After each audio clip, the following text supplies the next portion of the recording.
Agustín es ingeniero industrial de la Universidad de Buenos Aires, diplomado en gestión cultural en el Instituto Universitario Madrid de España y en la Fundación Ortega y Gasset de Argentina.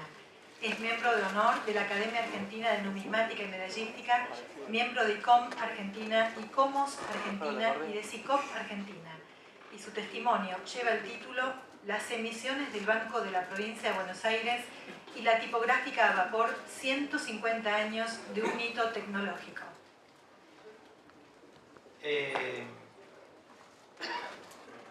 Con el tema que el Centro Numismático planteó para esta convención, nos parecía oportuno desarrollar este episodio del Banco Provincia que justo cumplía un aniversario tan simbólico como 150 años. Para ver esta evolución tecnológica de las emisiones del Banco Provincia, por supuesto vamos a hacer un raconto de lo que ha sido el papel moneda de Argentina. Los primeros testimonios sobre el papel moneda precursor que definen Cono y Nudeo en su catálogo del 81, y que es, creo que es una definición muy precisa, ¿no? No es papel moneda de bancos, no se usa, no tiene todas las funciones, pero claramente es el antecedente natural entre 1813 y 1821 de lo que luego va a ser el papel moneda de bancos. Ese primer billete de nuestra historia, el billete del Banco de Buenos Aires, ese que dos de los tres que han hecho la elección pública del billete de esta elección que estamos haciendo en la convención, eligen como el billete más importante en términos históricos, allá afuera, en el banner que pusieron allá afuera, es este billete que pone en circulación el Banco de Buenos Aires, ¿no? El Banco de Buenos Aires es ese que se funda el 15 de enero de 1822, bajo la forma de un banco de descuento y emisión, con formación empresaria de sociedad anónima y con promoción del Estado.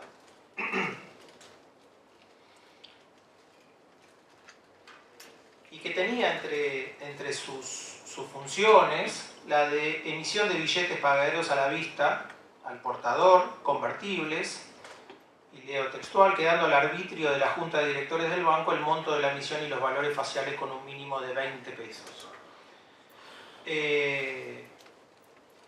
Este billete, que se puso en circulación el 6 de septiembre de 1822, o sea, el día que abrió el banco, se comenzó la circulación de billetes, y esto es lo que el presidente del banco le manda una nota el 5 de septiembre de 1822 al gobernador de la provincia de Buenos Aires, adjuntándole una muestra del papel moneda que al día siguiente se va a poner en circulación en la ciudad.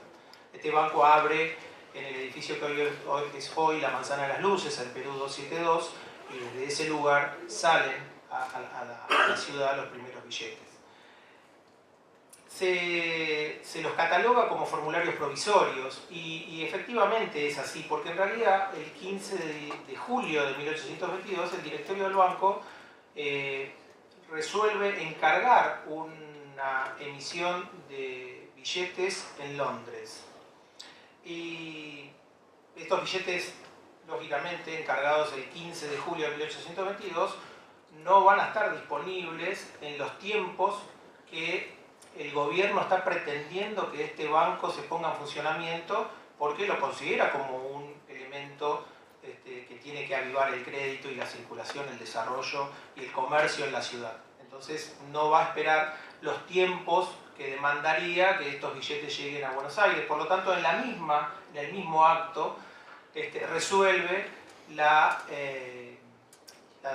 impresión de un billete que va a ser este primer billete que va a salir de circulación y que se imprime en Buenos Aires. Estos billetes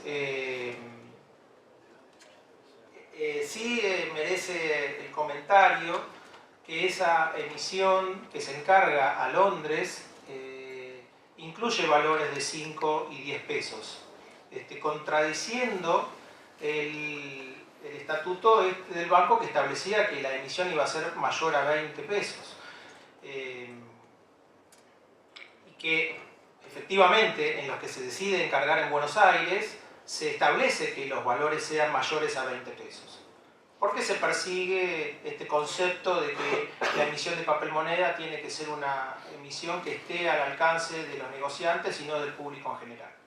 Pero, paradójicamente, en el mismo acto ya se incluyen esos billetes que están en realidad en contraposición con ese estatuto y que recién cuando circulen, allá en 1823, van a tener una autorización expresa particular. El grabado de la imagen del primer billete es del artista francés José Rousseau, que estaba radicado en la ciudad de 1818. Se hizo sobre una plancha de cobre que tiene 240 milímetros por 178.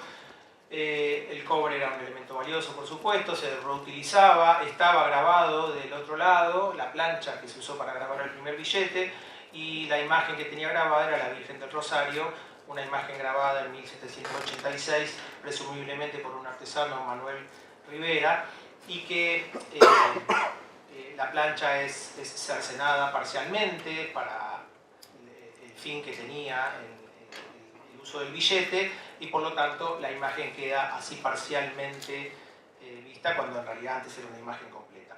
Esta es una plancha que hasta el día de hoy se conserva, y seguramente por muchos años más, en el patrimonio del banco, y que dentro de un ratito cuando recorramos el museo la vamos a poder apreciar porque está en exhibición permanente.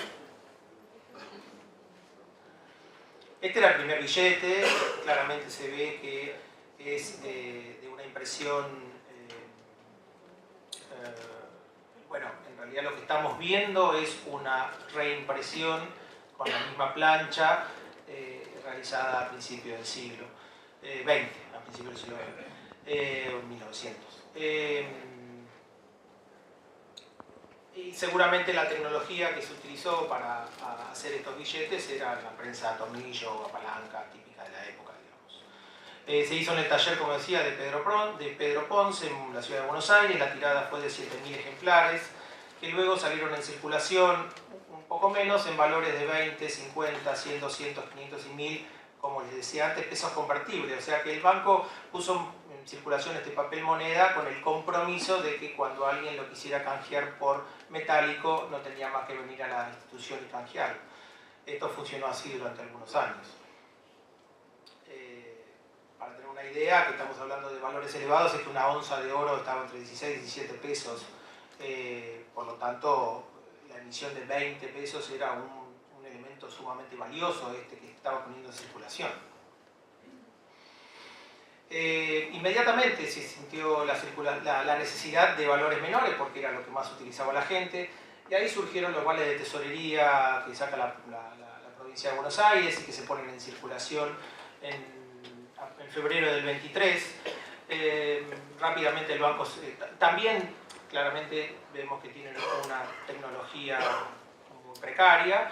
El banco inmediatamente se queja de que él es el agente emisor y por lo tanto solicita que se le autorice a emitir billetes menores, hecho que se consigue para junio de ese año, y inmediatamente se ponen en circulación estos vales de 1 y 2 pesos, conocidos como los vales largos, cuyo ese sol y ese grabado del Banco de Buenos Aires también es un grabado de José Rousseau y que representa mucho al Banco de Buenos Aires como un isólogo, como consideramos hoy un isólogo.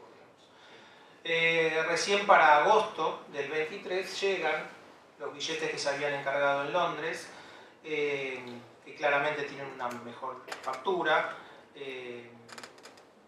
y que indudablemente permitía controlar el ansia de falsificar que, por supuesto, desde el primer día que el papel moneda se pone en circulación existe, incluso con la moneda metálica, pero con el papel es mucho más sencillo. Por supuesto, estos billetes eran todos de una sola faz, pero la realidad es que en menos de un año había ya 4 elementos de circulación en la ciudad de Buenos Aires, lo cual explica bastante nuestro devenir futuro, ¿no? El banco cambia de denominación, la idea no es hacer una historia del banco, pero sí este banco que nace como Banco de Buenos Aires, luego pasa a ser Banco de las Provincias Unidas de Río de la Plata o Banco Nacional. Y lo que ocurre es que esto de encargar billetes a Inglaterra o a Estados Unidos difiere tanto los tiempos de que los billetes están de nuevo en la plaza, que en muchos casos cuando los billetes llegan la institución ya se había transformado en una nueva, en un banco con otra denominación y en general con otra composición empresaria, porque este Banco de las Provincias Unidas ya era una sociedad mixta. Y ahí aparecen estos dos ejemplos, digamos, que son billetes del Banco de Buenos Aires puestos en circulación por el Banco Nacional. El Banco Nacional a su vez imprime billetes, estos son todos impresos en Buenos Aires. Digo, esto es muy claro cuando uno analiza los tiempos entre los que se decide una emisión y los tiempos que la emisión está en la calle. Aparece por ahí en el billete que tenemos abajo a la derecha, los billetes de la provincia oriental, que son el primer billete uruguayo, así considerado por Uruguay mismo, y que tiene que ver con este banco móvil de 1826 que acompaña al ejército que va a luchar por la banda oriental en esta guerra con Brasil, y que se mueve junto con el ejército y que finalmente se instala en Canelones, y desde ese lugar se ponen en circulación estos billetes que se imprimían en Buenos Aires. Estos son ya billetes del Banco Nacional enviados a imprimir en Londres y que se ponen en circulación ya con el nombre correcto.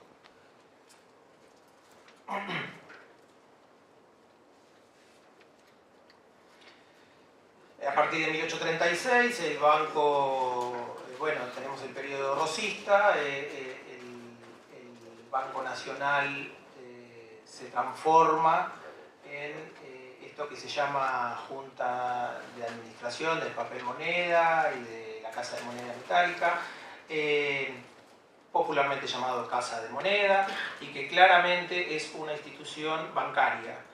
Además de ser una institución emisora de billetes, sigue siendo el banco aquel que venía operando, porque sigue atendiendo a los mismos clientes, sigue operando con los mismos empleados y en el mismo ámbito físico, pese a tener un traslado a la Casa del Real Consulado, donde el banco así había sido fundado y a partir de ahora empezaba a funcionar.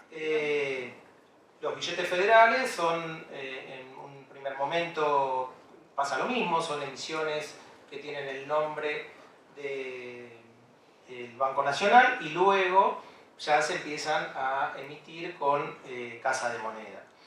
Hay unas primeras emisiones que se hacen afuera y unas emisiones posteriores del 44, 45, 48, 51, ejemplos, que se imprimen en Buenos Aires en los talleres propios de la Casa de Moneda.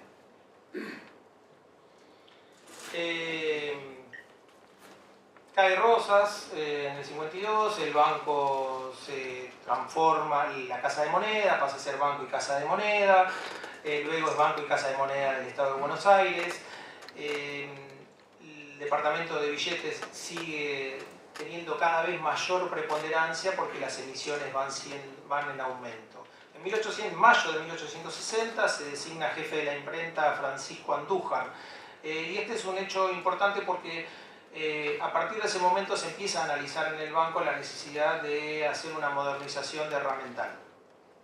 Y el 27 de julio de 1860 el directorio resuelve pedir a Inglaterra nuevas máquinas de impresión de billetes, otra para numerar billetes, y una balanza para pesar onzas de oro, y persigue específicamente que esta maquinaria tenga su fuerza motriz movida por vapor. Lo cual es un desafío importante porque implica una gran inversión de dinero, un gran desafío tecnológico el de instalar este tipo de maquinarias en Buenos Aires, pero ellos mismos dicen en el documento que testimonia el pedido que el costo de las expresadas reformas es considerable, que la gran economía que produciría este banco tal reforma hará que en 4 o 5 años se haya con ellas reembolsado el importe. O sea que de pasar de esta tecnología absolutamente manual y precaria, se buscaba un avance tecnológico que en realidad permitiría, como dice luego el presupuesto formal que se recibe, estar en 1400 impresiones hora, lo cual en términos de volumen de impresión para 1860 es realmente muy significativo. Este documento es un presupuesto de gastos y sueldos del banco de 1861, ¿no? Como hasta el día de hoy se hace, pasado la mitad del año se presupuesta lo que va a ser el ejercicio siguiente en términos de gastos, con una gran partida de sueldos y los otros ligados a los gastos operativos. La verdad que no se ve muy bien, el documento se puede visualizar mejor cuando uno lo puede ampliar bien, y ahí se ve claramente cómo hay 500.000 pesos presupuestados para la inversión de las maquinarias de las dos imprentas, la balanza y la numeradora.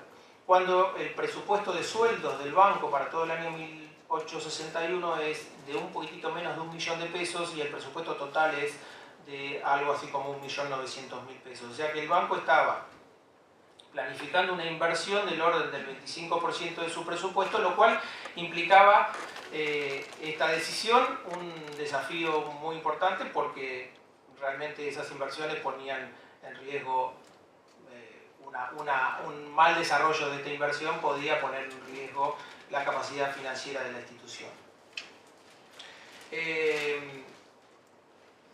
El banco funcionaba con una vinculación muy estrecha con la firma Baring Brothers de Inglaterra, a través de la cual adquiría las papeles y planchas y encargaba billetes, o sea, funcionaba muy vinculadamente como una cuenta corriente abierta en la Baring para todos estos menesteres, y es a ella a quien se le encarga la gestión de esta adquisición.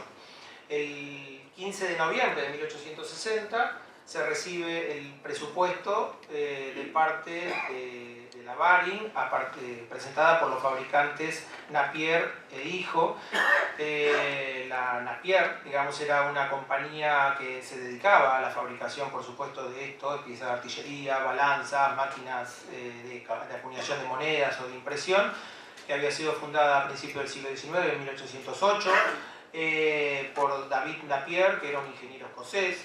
Es una empresa que se dedica durante todo el siglo XIX a esto, con la participación de su hijo, y ya en el siglo XX interviene en la compañía su nieto y empieza a desarrollarse la industria automotriz. Ellos se vuelcan al interés por la industria automotriz y terminan finalmente al principio del siglo XX con la fabricación de los automóviles Napier. O sea que se estaba contactando con una empresa de importante renombre y que nos podía dar una garantía eficiente en este proceso tan largo que era traer semejantes máquinas a Buenos Aires. El presupuesto de Napier es de dos impresoras de billetes movidas a vapor, los establece en 800 libras cada una, la máquina de numerar en 450 libras, una máquina de vapor, o sea, la que iba a brindar la fuerza, una máquina de 4 caballos, en 360 libras, y la balanza en 260. Sí, este presupuesto incluye un segmento muy importante, muy interesante, que es el costo de grabar 10 billetes, o sea, las planchas necesarias para 10 billetes, ofreciendo o entregando estas planchas por duplicado, con dibujos simplificados, todo montado, preparado para imprimir, y eso implica un costo de 2.000 libras, lo cual, en términos relativos, resulta significativamente importante en comparación con lo de las máquinas. Y por supuesto este presupuesto también incluye la venida de un experto, un especialista tecnológico para la instalación de las máquinas, y ya establece unos honorarios semanales en 4,10 libras para él. Se avanza en este proyecto rápidamente. Lo que uno puede descubrir en los documentos es que hay una correspondencia permanente entre la BARIC y el banco. Mensualmente hay notas que van y vienen, contando determinados hechos que tienen que ver con el balance de la cuenta corriente propia del banco en la institución, de la BARIC, y situaciones que tienen que ver con el envío de planchas, de muestras, de billetes o de estos. Hay un envío de 500 libras que el banco hace a su cuenta, y la BARIC lo da conocimiento de ese depósito y avisa del pago, de la necesidad del pago previo de estas imprentas que se están encargando. Para agosto del 61 ya hay un recibo de la BARIC dado por Napier de 1.000 libras adelantadas, y simultáneamente el envío de la balanza de pesar onzas con las instrucciones para que sea instalada y operada en Buenos Aires. Recién el 25 de octubre de ese año 1861 se firma un contrato entre la BARIC como representante del Banco y Casa de Moneda y el ingeniero Tomás Lee de Londres, que es quien va a venir a Buenos Aires para dirigir, asistir y facilitar todos los medios necesarios para la erección de la máquina de vapor, la caldera, y armar las dos máquinas para imprimir billetes de banco. El 14 de octubre de 1862, las dos máquinas prusianita y la máquina de vapor son embarcadas en Inglaterra, en el vapor Europa, con destino a Buenos Aires. Thomas Lee viaja inmediatamente y las máquinas llegan a Buenos Aires y en el vapor Europa, y son instaladas en donde funcionaba la Casa de Moneda, los talleres del banco, en Mitre, en la actual calle Mitre 457, que era la sede que tenía el banco, en ese momento Banco y Casa de Moneda de Buenos Aires, tomando el edificio de San Martín 137 y haciendo martillo con la sede de Mitre 457. Las máquinas son instaladas en Mitre 457, que es donde funcionaba la casa.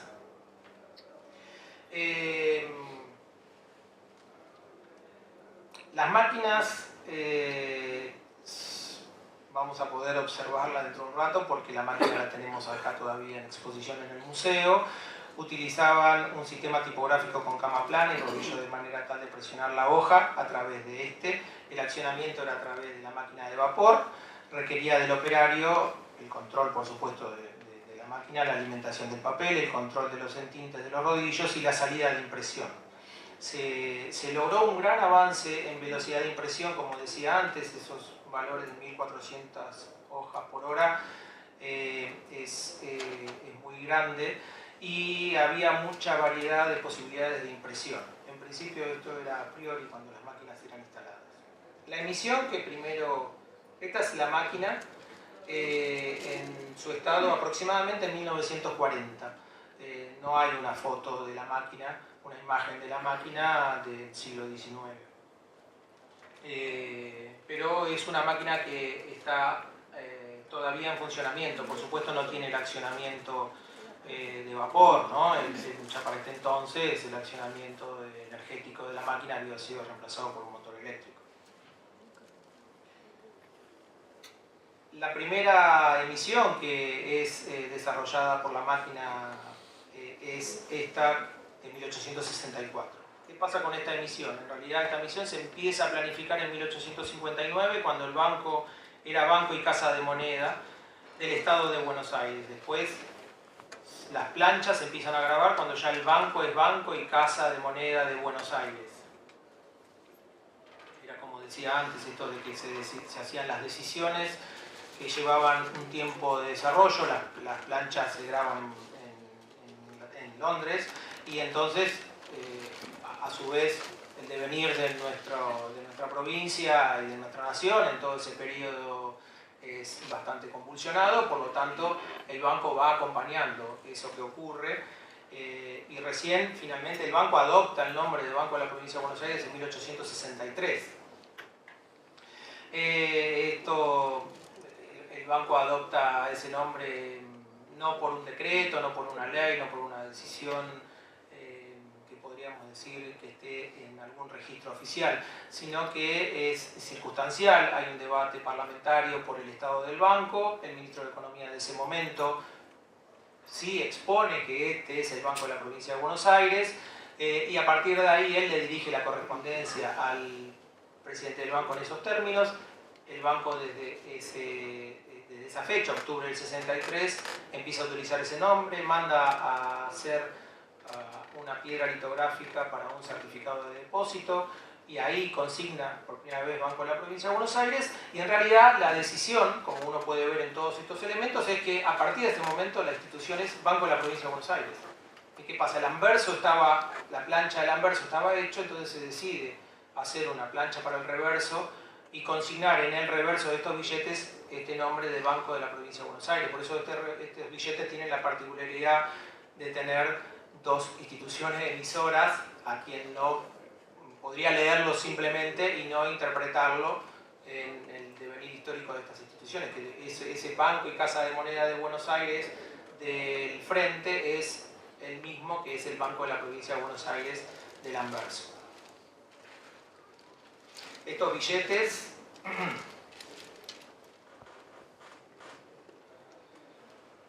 claramente tienen una calidad artística no muy elevada, son diseños simples, son impresos en papeles de diferentes colores, tinta negra en los anversos, tinta de color en los reversos, tienen una numeración mecánica de 6 cifras. El papel sí tenía marcas de agua para mayor seguridad, pero no es una de las emisiones más bonitas, si podría decirse, o de mejor diseño de la provincia de Buenos Aires.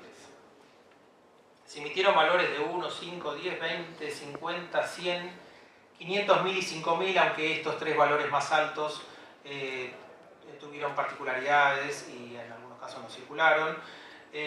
Los clichés y planchas grabadas para esta serie se conservan en el museo. Y es una serie que emite la provincia de Buenos Aires en pesos moneda corriente a través del banco. El banco, la serie que emite es la de notas metálicas, la que se conoce como notas metálicas, que es en pesos fuertes, que también fue emitida, impresa a través de la monedación a vapor disponible en los talleres gráficos de la institución. Esta serie es de diseño más acabado, se hizo en valores de 20, 50, 200 y 500. Nada más.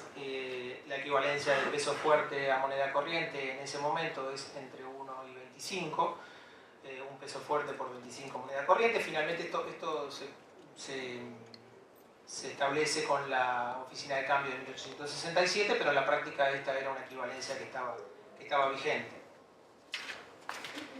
Y estos billetes tienen la particularidad que el anverso se concretaba, se imprimía con dos pasadas, utilizando dos clichés, y el reverso y el anverso, el de 20 pesos usaba con dos clichés, de los otros valores se hacía con 3, o sea, tenía 3 pasadas por la imprenta para conseguirse esto. Acá lo podemos ver, los 3 clichés que se utilizaban para conseguir la impresión final.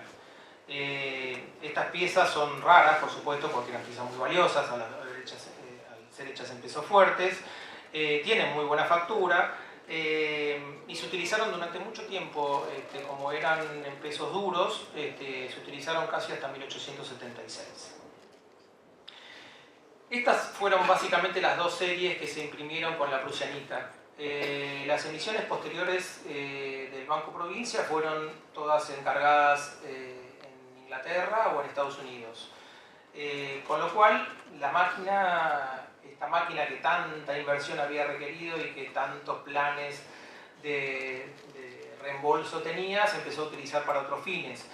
Los talleres gráficos del banco siguen funcionando hasta el día de hoy, han ido mutando en sus funciones, empezaron como una imprenta de billetes y luego se fueron transformando y en el devenir imprimieron formularios que en muchos casos requerían elementos de seguridad, como ese comprobante de giro que vemos a la izquierda, folletos publicitarios como los que pueden ver en la parte de abajo de la imagen, o ediciones de publicaciones como esta memoria de 1897. Las dos máquinas prusianitas que se usaron en los talleres gráficos estuvieron en funcionamiento hasta mediados del siglo XX. Efectivamente deben haber reembolsado la alta inversión que se hizo, no en los planes y en el estudio económico que se planteó en su momento, pero sí a largo plazo. En 1948 la máquina sale de funcionamiento porque es reemplazada por maquinaria más moderna. Y se conserva, por supuesto, en los depósitos de los talleres gráficos. Hay dos exposiciones importantes que el banco decide realizar. Una es en 1858, como consecuencia del centenario del Pacto de San José de Flores, el Pacto de Unión Nacional, un pacto por el cual la provincia de Buenos Aires ingresa a la nación argentina y acepta la Constitución, pero establece ahí que este pacto es importante para nosotros y lo van a ver en la exposición señalado, digamos, porque la provincia de Buenos Aires se reserva la capacidad de legislar sobre sus instituciones, y una de sus instituciones, y la más importante, es el Banco de la Provincia de Buenos Aires, por lo cual ese pacto establece que cualquier ley que alcance al sistema bancario en realidad tiene que ser refrendada por la Provincia de Buenos Aires para que alcance a nuestro banco. Es un hecho significativo. El banco decide hacer una exposición en su casa central, es la imagen que ustedes tienen a la derecha, en donde se puede ver en primer plano la prusianita ya puesta ahí en esa exposición. La otra exposición significativa son los 150 años de la Asamblea del año 13, esta asamblea para nuestros amigos extranjeros, es la asamblea que establece la decisión de emitir moneda por primera vez para nuestra patria. Son las famosas, lo que da origen a las monedas de 1813 y 1815 acuñadas en Potosí. Y ese acontecimiento, esa asamblea, ocurrió en el lugar que hoy ocupa la casa central del banco, y es ese edificio que se puede ver ahí engalanado con escudos de esas provincias que formaban parte de esa asamblea. Bueno, en esa exposición también estaba presente la prusianita. Esto genera todo un interés por el patrimonio histórico. El banco ya había creado el archivo histórico y el museo, pero no tenían una sede definitiva en donde hubiese una exposición permanente importante. Estábamos como el Banco de México en este momento. Así. Entonces, esto de las exposiciones temporarias, digamos, o específicas, motivó el que dijeran, bueno, pero todo esto que tenemos hay que ponerlo en algún lado para que la gente lo pueda ver. Y ahí el museo finalmente en 1968 inaugura su sede en la calle Córdoba, y para 1983 se traslada aquí, a este edificio que se construye para ese fin. En ese edificio, por supuesto, en este edificio, en 1983, se trae la prusianita, porque la prusianita iba acompañando y era uno de los platos fuertes, llamémosle así, del museo. El estado de conservación de la prusianita era respetable, pero no funcionaba. Y por otro lado tenía sus 90 años de funcionamiento y ahí había quedado. En 1989 se encara un proyecto de puesta en valor de la máquina. Teníamos en ese entonces un restaurador, Jorge Alfonsín, y para ese entonces estaba todavía con vida el último operario que había utilizado la máquina en 1948. Entonces pudimos dar con él, y con la participación de él y con la de nuestro personal técnico, pudimos poner o recuperar la máquina a ese estado, rehaciéndole algunas partes y logrando que la máquina volviera a funcionar. Y pudimos hacer alguna impresión de recuerdo en aquel entonces. El año pasado encaramos una modificación, una refuncionalización o adecuación museográfica de nuestro museo. Ahora vamos a recorrerlo un poquito y les vamos a contar, o van a poder visualizarlo. La realidad es que tuvimos la necesidad de mover la prusianita de piso. Y esto es complejo. Seguramente habrá sido muy complejo traerla de Inglaterra en 1860, pero también resultaba muy complejo en el siglo XXI moverla de piso. Y para eso la máquina fue desarmada parcialmente y así fue trasladada, digamos. Y luego fue armada. No por oficiales imprenteros, sino en el marco de una gran obra civil que estábamos encarando en el museo. En consecuencia, la máquina quedó bastante dañada en su capacidad de funcionar. Y ahí la tenemos, tratando de buscarle la vuelta. Esto, bueno, intentó ser mostrarles a ustedes cómo fue esta evolución tecnológica. Ahora la idea es que podamos recorrer el museo y que puedan ver el estado de la prusianita actual. Muchas gracias.